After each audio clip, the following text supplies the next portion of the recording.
Thank you.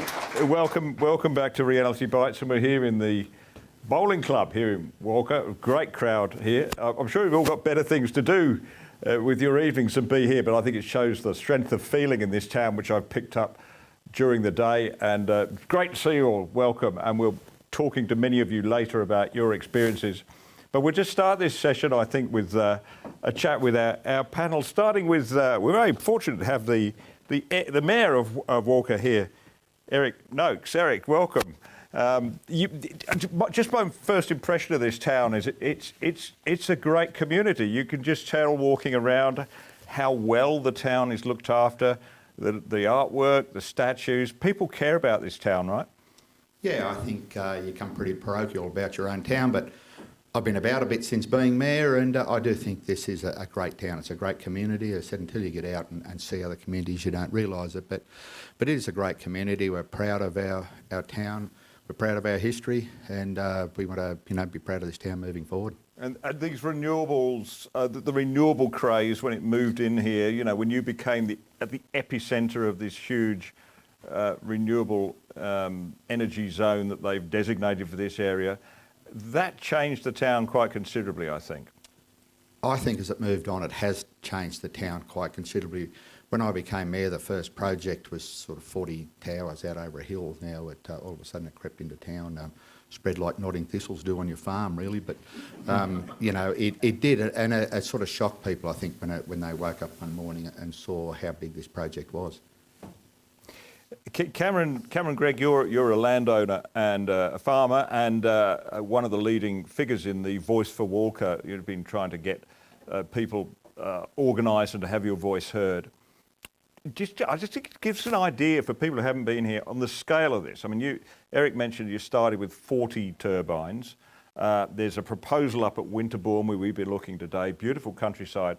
I think 119 6.2 or 6.8 megawatt turbines. They are big. They are big. But that's just the start of it, right? There are other projects happening or planned here which would basically surround this town and the neighbouring area. Well, you wouldn't know unless you dig around, but there has been an effort by a developer to build 4,000 megawatts of wind tower energy development in the local region. So that's equivalent of about 660 towers. So whether the landholders... 660 towers. 660 and these towers. are 200 metres tall or bigger. 230 metres at this stage of the technology, but likely to get bigger. So that's a huge number of towers for a small town of 2,000 people to accept and adopt. Yeah, and the process, Julian, prior you are an adjunct professor at UNE, and you've been looking at the processes, the way they've tried to, or they're supposed to have involved the community, put it like that. What's your impression? How's it gone? Yeah, thanks, Nick. First of all, I also have to declare a personal interest because I'm also a landholder north of here, near Kentucky. Look, I think part of the problem has been that state government didn't do the upfront work in setting up the renewable energy zone. There wasn't any strategic land use planning. There wasn't a good plan ahead of what the cumulative impacts might be. And what they did was, when they drew the line on the map for the renewable energy zone, they set a target of 8 gigawatts of power and asked for expressions of interest. They got 32 gigawatts expressions of interest, 4 times the capacity of the infrastructure. So what essentially they did was the implied message back to developers, first in, best dressed. So what we tend to have is they've incentivised the developers doing very rapid environmental impact assessments, very superficial community consultations. And we've seen that again and again and again. So that lack of upfront work has created a perverse incentive. The previous government did have on the table, a merit-based system, which I'd hope the new government would have taken on board, which is looking at each development, a reverse auction manner, looking at the merits of that development in terms of impacts on biodiversity conservation, impacts social licence, impacts, etc.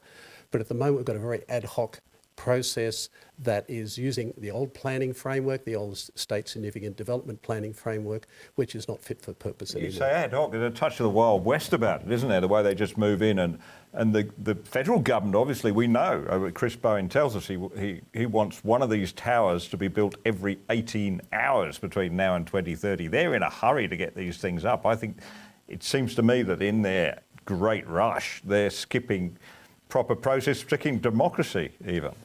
I think there is a rush, and we all know there needs to be a rush. We do have climate change is real. We are seeing a heating world, and we're seeing, as farmers in the room, I'm a farmer as well, we're starting to see the impacts of climate change. But that does not abrogate government's responsibility of doing a significantly robust and process of planning with high integrity. And that's not what we're seeing. We are seeing much more ad hoc approaches to the development and the proposals, and that's the sort of the symptoms of what Winterbourne and the Walcha community are dealing with as well. Let's just take a poll of the audience, because I think if you talk to where I come from in Sydney and ask people, they'd say, anybody who opposes renewable energy development is some right-wing conspiracy theorist nut job, But look, let's just put your hands up. And how many people here accept the science of climate change, that the planet is warming? Who would? Yeah, that's I would say the majority quite easily. And out of you, before this came to your region, before you were inundated with all these proposals, did you support renewable energy? Did you think it was a good idea to put up wind turbines to replace coal? Hands up. Yeah, and again, about half or more. But now, having seen it, how many of you think that it's right for this area? A couple, right. But do you think that it's okay in other places? We looked at Yanco out there in the far west of New South Wales, or Port Augusta, say, which is a already pre-industrialised site of an old car. Is it okay to put them there? A few more, yeah. So it would be completely wrong, wouldn't it, Cameron, to say that these people are against renewable energy or against doing their bit to reduce carbon?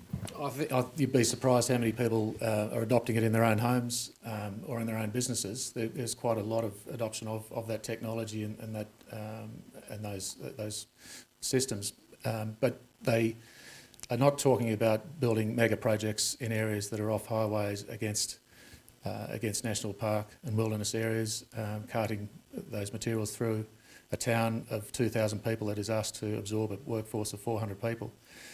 That has enormous social impacts as well as ecological impacts. So a placement of project is really important, and it's easy to fly the label as a NIMBY. We acknowledge that that's a label that is easy to apply, but we do care a lot about this area, and there is a large amount of damage in this area compared to other areas that might not have that damage. Eric, we've got to keep moving along, but very quickly, in a couple of words, you have to, in your capacity as mayor, you have to deal with the state government, you have to deal with the planning authorities, you have to deal with the developers. What have they been like to deal with in no more than 5 words? Generally pretty good. Use more than 5 words, but the planning department, I think, and Energy Co to us have been quite good. Yeah. Well, that's terrific. We'll be back with more from Walcha after this short break.